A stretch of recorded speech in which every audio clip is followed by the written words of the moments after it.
ரொம்ப ரொம்ப பவர்ஃபுல்லான துவாவாக ரசூல் ஸல்லல்லாஹு அலைஹி வஸல்லம் அவர்கள் நமக்கு சொல்லிக் கொடுத்த துவாக்களில் திருமறை குர்ஆன் சொல்லக்கூடிய துவாக்களில் மிக முக்கியமான துவா.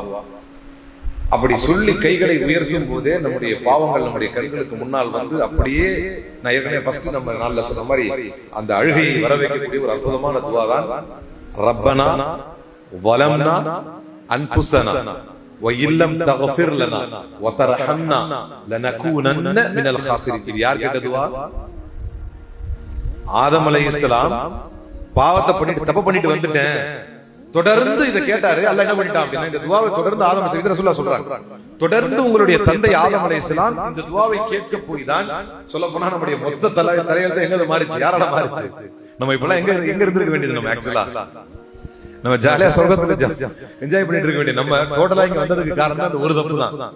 அந்த ஒரு தப்ப அல்லாஹ் மன்னிப்பதற்கு காரணமாக இருந்தது ஒரே துவா தான். ஆனா இந்த துவால ஒரு பெரிய அற்புதம் இருக்காது. என்னன்னா எங்களை மன்னி அப்படின்னு கேட்கறதையே அல்லாஹ் கிட்ட நிர்பந்திச்சு கேட்கிற ஒரு துவா. ரப்பனா வலம்னா அன்ஃபுஸனா, இறைவா எங்களுக்கு நாங்களே அநீதி இழைத்துவிட்டோம், நம்ம செய்யற பாவம் எல்லாமே நமக்கு எதிரானது, நம்ம செய்யற பாவம் எல்லாமே நமக்கு எதிரானது. ரப்பனா வலம்னா அன்ஃபுஸனா, நல்லா தெரியுது நான் அநியாயம் பண்ணிட்டேன், பெரிய தப்பு பண்ணிட்டேன். ரப்பனா வலம்னா அன்ஃபுஸனா வ இல்லம் தக்ஃபிர் லனா, அருமையான ஒரு வார்த்தை வாக்கிய அமைப்பு.